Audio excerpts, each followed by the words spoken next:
आज का जो टॉपिक है, एक सीरीज स्टार्ट करने वाले हैं हम लोग, civil engineering basic knowledge.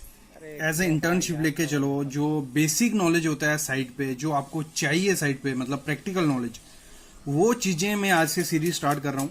Daily आपको प्रैक्टिकल नॉलेज मिलेगा थ्योरेटिकल वे से, और पॉसिबल होगा तो मैं आपको फील्ड पे भी ले जाऊंगा, आपको लाइव सेशंस भी दिखाऊंगा। तो उसमें हम सीखेंगे बेसिक चीजें जो आपको इंटरव्यूज में भी काम आएंगी और आपको जो साइड वर्क में भी काम आएंगी। तो सबसे पहले क्वेश्चन से ही हम स्टार्ट करते हैं। बेसिक क्वेश्चन है, सबसे सिंपल क्वेश्चन, कि वाई वी प्रोवाइड डिस्ट्रीब्यूशन वार।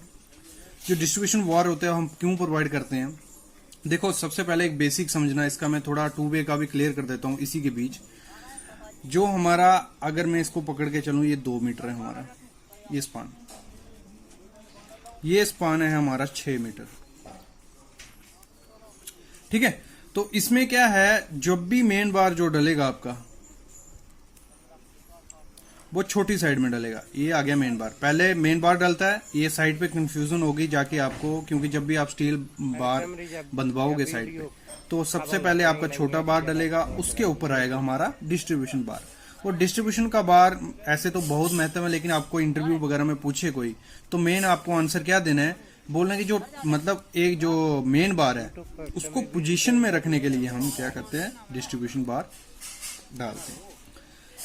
इसी में अगर मैं टू वे का अगर कंसेप्ट आपको क्लियर करूं, तो उसमें क्या है, टू वे स्लैब क्या हो गया।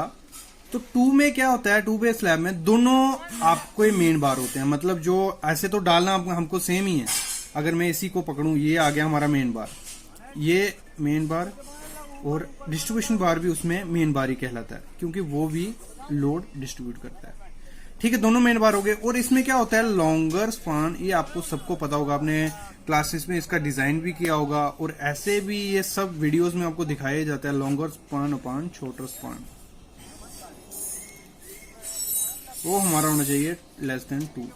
अगर हम बात करें 6/2, तो ये हो गया हमारा 3। तो ये क्या हो रहा है, 1 वे स्लैब, 2 वे स्लैब नहीं बन रहा है। तो वैसे ही होता है आपका, मतलब 2 वे स्लैब में और क्या चीज आपको देखने को मिलेगी, चारों तरफ लोड डिस्ट्रीब्यूट होगा, मतलब चारों तरफ बीम देखने को मिलेंगे। आपने काफी पिक्स भी देखी होंगी इस चीज की, चारों तरफ हमारा लोड डिस्ट्रीब्यूट होगा, ठीक है। ये हो गया बेसिक नॉलेज किसका, हमारा 1 वे 2 वे स्लैब का। अगर नीचे बढ़े हम, अभी आता है वेट ऑफ रॉड पर मीटर लेंथ। देखो, अगर आपने सुना होगा, जो ये आती है हमारी 12 मीटर की रॉड आती है साइड पे, स्टैंडर्ड साइज मोस्टली 12 मीटर, फिर 10-20 mm छोटा बड़ा होता है, लेकिन 12 मीटर की हमें लेंथ मिलती है। अगर हमें इसका वेट निकालना हो, या पूरा बंडल पड़ा हुआ है हमारा, इंटरव्यू में क्वेश्चन दे देते हैं, ये आपका बंडल आ गया महाराज, कि आपके एक बंडल है, उसमें हमारा 10 mm का 30 नग पड़े हैं। बताओ इसका वेट कितने हैं, जो नग पड़े, 12 मीटर की लेंथ है उनकी, बताइए।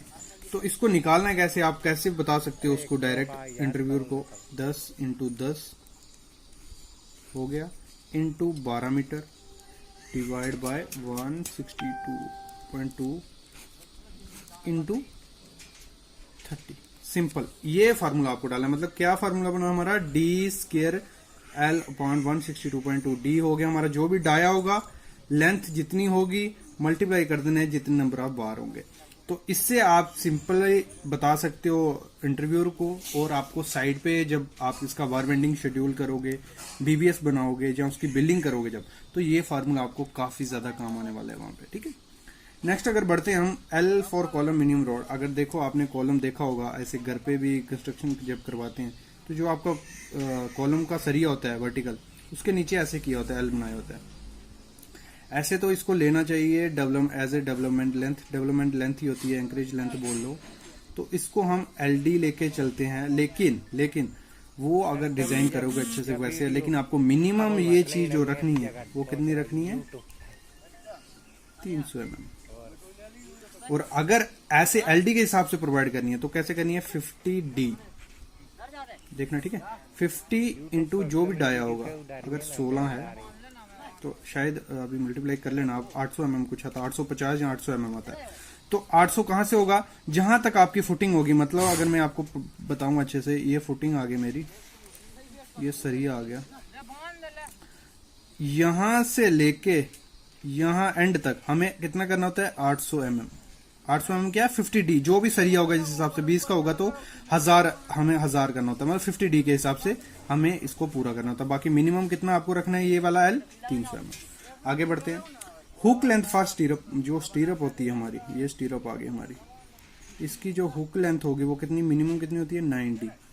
ठीक है, ये याद रखना। 90 क्या हो गया, 9 इंटू डाई हाफ बार। अगर 10 mm का है तो 90 mm आपकी हुक होनी चाहिए, ये जो हुक होती है 90 mm। ठीक है, नेक्स्ट अभी बढ़ते हैं आगे हम। एक कैंटिलीवर बीम है, उसको हमें एंकरेज देनी है। लगाओ, ये हमारा एक बीम हो गया, कैंटिलीवर बीम आ गया, ये कॉलम आ गया हमारा। जो इसकी एंकरेज होगी ये वार की, ऐसे बाहर जाता है मोस्टली हमारा उसमें कैंटिलीवर बीम में।